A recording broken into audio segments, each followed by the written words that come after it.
sure this will be sent to the bone. But curious beast, in his eyes, numbered but one and shone like the sun. And the cross piccaninny it was all the cherished one. It was a coming back.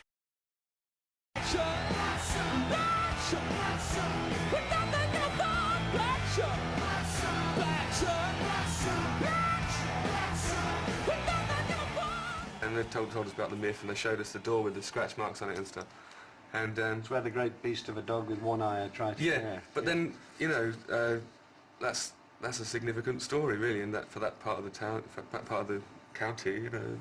And every county has a hellhound, and in a way, it's quite an educational song.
The darkness came along at a time when I think the British music scene really needed a sort of an injection of, I hate to say comedy because a lot of people relate that to them, and that's not what they're about, because they're amazing, incredible musicians. Have you hugged your giraffe today?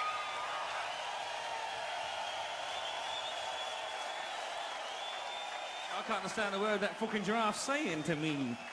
Yeah, I had a giraffe named after me in Keshenland Wildlife Village. Heard of it? Yeah, it's a little place just outside Lowestoft. They got 3 giraffes. One of them's called Justin. Intriguing fact of the day.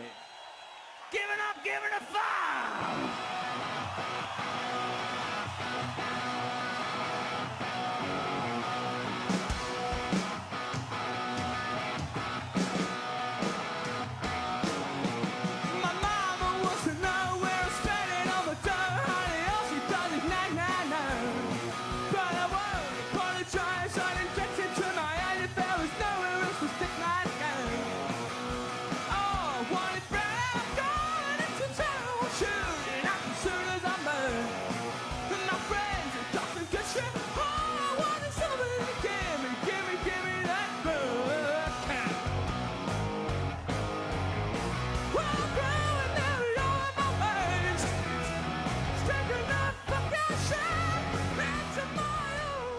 The song about taking drugs, for instance. There's obviously a drug scene in Lowestoft. There's a drug scene Yeah, everywhere. there's quite a...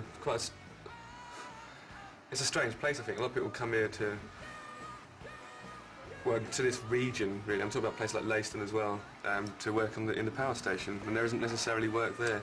So for some reason you end up with sort of what they call settlements, or sites, and it's sort of... it's rife, it's rampant, though. Heroin is a huge problem here. You know, and it seems to be getting worse as well.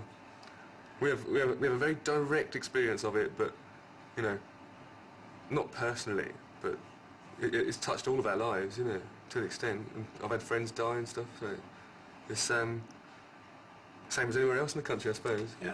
Oh yeah, it's everywhere. But what I mean, I think it's a very powerful song.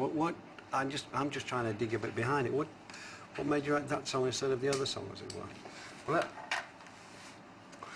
Well, at that time, the subject of drugs and how it affects people is often approached in song, and usually in a cryptic way.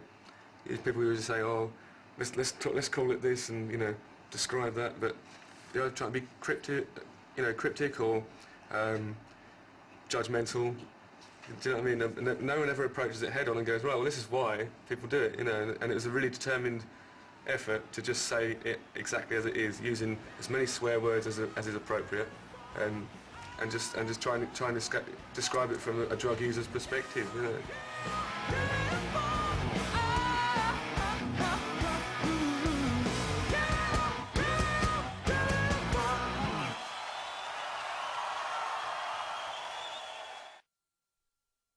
At least provide cocaine, for God's sake. Jesus. In May 2004, The Darkness received a shot in the arm with a special songwriting award at the Ivor Novellos, an award which momentarily silenced the band's critics. To songwriters everywhere! It's just very highbrow. It's been going for about 50 years. I vowed 2 years ago that one day I'd win one, you know, but in your head you just think 20 years' time or whatever, you know. A year later, it's like, you know, 2 years later.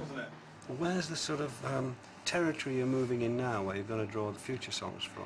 Yeah, that's an issue that we're discussing at the moment. I think, you know, we've got caught in the corporate machine to an extent, and we shouldn't be touring now, you know, because it's stale. It feels like we're robbing the kids. I mean, they're paying to come and see us, and that's fine.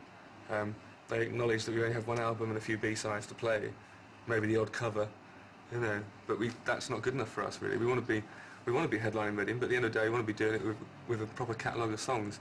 And it really kicked in when we played at T in the Park, replacing David Bowie, who's obviously a legend. So you clap and then on the clap. Yeah. You know, a great artist with a huge catalogue of brilliant songs. And then we step in, and it's not on, it doesn't feel right.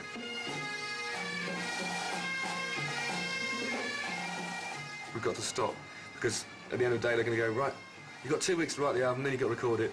And in that 2 weeks, it'll be like, bloody hell, I need a break, you know, and we won't come up with anything, you know. And you can't write on the back of a bus, because otherwise, no one can, whilst Lowestoft is a barometer for the world, the back of a bus isn't, you know. Nobody can relate to songs that are written on the back of a bus, or on a plane, or in a hotel room, because that's just not life. Here, the band are waiting to appear on Jay Leno, one of the biggest talk shows in America. So put on your best, having a great time here in America. Yeah, it's brilliant. Having a great time. LA, I love this town! They'll be coming for in about 5 minutes. Yeah? 5 minutes. 5 minutes? Yeah. You want to pee, go now. Yeah, don't have a full bladder in front of 25 million people. No pressure.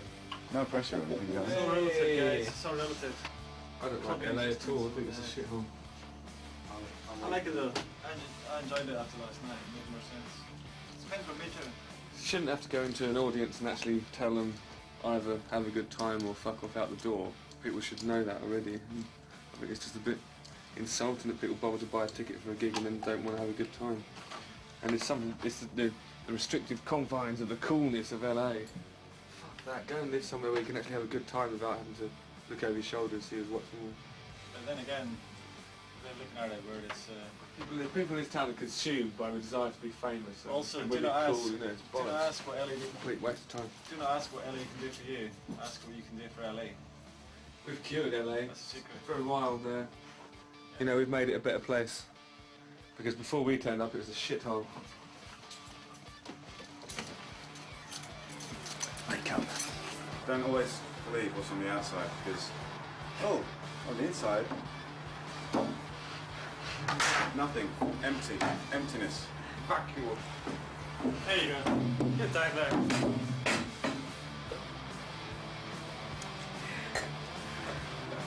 Never believe. Ne'er falleth the last bastion of glory that this hotel once held. That's what I think of Such English faded kind of...